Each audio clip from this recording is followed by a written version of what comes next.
Hello friends. In today's video, we will take a look at how value of stock changes and if at all if you are entering into the stock market for the first time, then what should be bought? That we will take a look into. So how the value of a stock price changes. So let's take an example.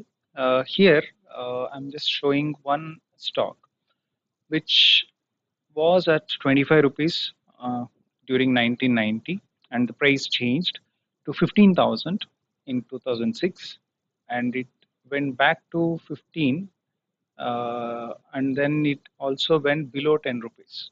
Okay, so the stock was Unitech. You might have heard about this.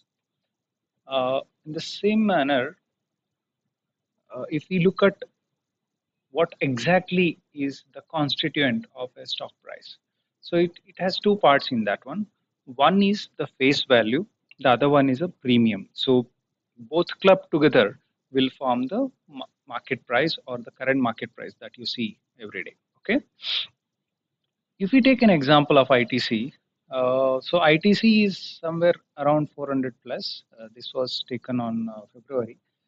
Uh, so it was showing us 410 rupees. And if we look at the face value of this one, it is only 1 rupee. And premium what we are paying for this is 409 rupees. Basically, if the face value of any of the stock is higher and the premium is less, then it's a good stock for us. We'll see that one in the upcoming slides. So what makes a price to go up? There are few criterias. One is if the quarterly results of a company is good, then the price of the stock will automatically go up.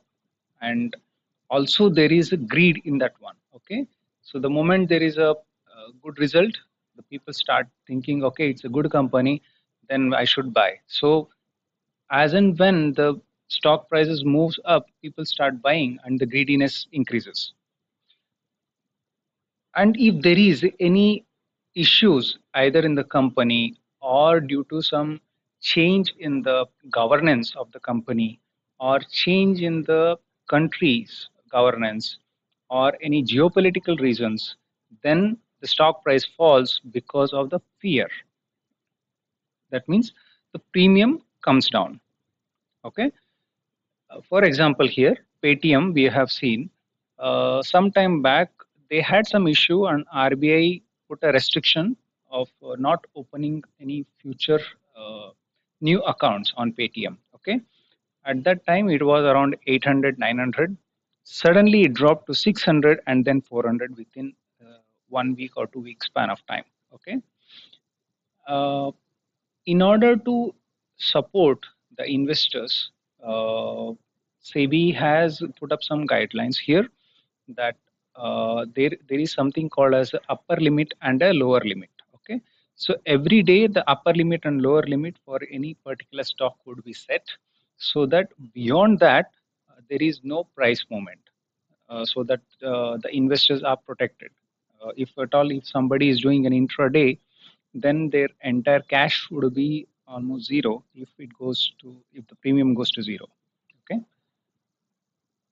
Some basic rules like we should always think that the market price is not constant, and always the price moves up and down. There is nobody can say that this is the maximum that it can go or this is the bare minimum it can go. For example, here you can see future consumers, it went to less than 1 rupee, and MRF you can see it is more than a lakh right now. Okay, so we don't know what would be the price of a certain stock at any point of time. Normally, what happens whenever any newbie in the recent days, when they open any demat account, what they do is they directly jump in into future and options because they want to make the money in a quick time. Okay, or they will buy the stock at a very high price. So if you buy the stock at a very high price, what would happen? Either it can go up from there or it can come down from there. So chances of it coming down is more than it moving up unless until it has broken the previous highs here. Okay. So if at all there is a down in the stock price, you will never sell it as a loss. You will again wait for it to move from the point where you have bought it. Okay, so you will have to wait for that. Either it can be 3 months or 6 months or a year.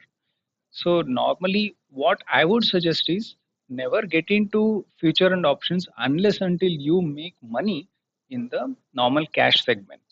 Okay, so, what should be the criteria for a newbie to enter into any of the stock market? So, I would suggest REIT and infrastructure (INVIT) are the two areas where any newbie entering into a stock market can start with. The advantage of this is you will get regular dividends from this. The REITs are the places where uh, somebody has created company infrastructure, and companies like Wipro or TCS, they will just buy it and then rent it. Okay, not buy it, rent it for certain years or months, and then based on the value, they will give the rent for that one. And from the rent, uh, the investors would be getting 90% of the revenue distribution, and 10% that REIT will keep for their future expansions or any changes or any new things that they would like to invest in. Uh, if if we get into Nifty indices page, there you will see Nifty, REIT, and INVT.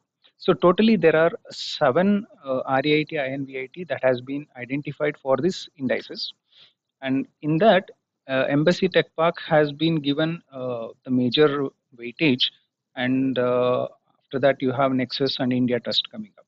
Okay, so if we look at REIT and INVIT, so there are four REITs: Embassy, Mindspace, NX60, and Biret, and there are four INVIT.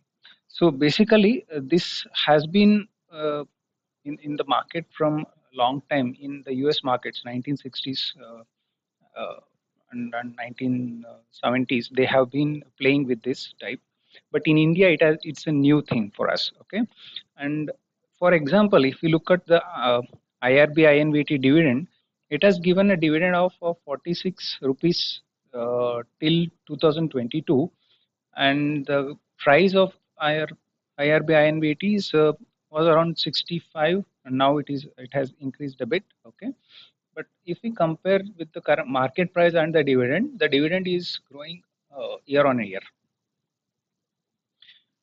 So if we take just an example between building a house and investing in an REIT, let's say to build a house, you may require minimum 50 lakhs. Okay, and if you rent it in a place like Bangalore or Mysore, you will hardly get around 12 to 15,000. That's what I think so. Okay, and to build a house, you need 1 year at least. Okay, and after that, you will have water, electricity, and if you give it to a somebody else, you have to repaint it again, and then that cost will also come into picture. And also, you need to pay taxes on that one every year. But if you just invest the same amount of money in the REIT, you will get a good results. And in terms of percentages, if you look at, you will have around 5% on plus. Okay, which would be a dividend and also the appreciation of the REIT.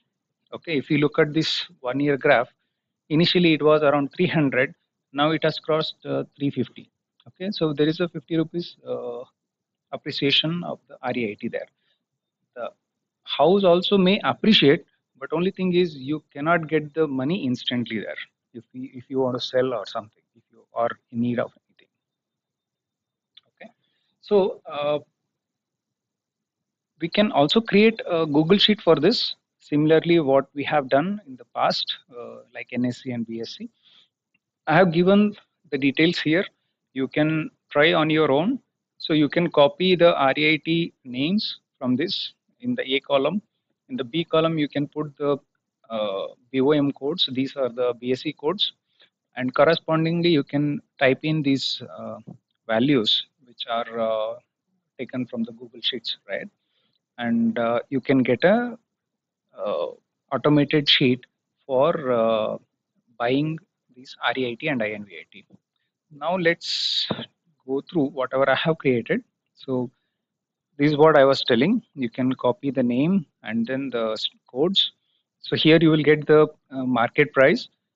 And here what we are doing is we are trying to get the 52-week high price and on which date it has come, 52-week low price and on which date it has come. Okay. So here we are trying to check whether the stock is in buy zone or not. Or means if you come from the right, uh, so is it at the bottommost portion or at the highest portion? Okay. So by looking at this right now, we can say that the top four are the ones where we can start investing, and we have to wait for the other three REITs to come to the buy zone there. Okay, so I'll leave you at this point of time. Hope you have understood. And this is some high dividend paying stocks wherein you want to, if you want to collect these stocks and then keep them for a long time, you can do so. Hope this video was good and then you could get some more information. Happy learning, happy sharing. Thank you.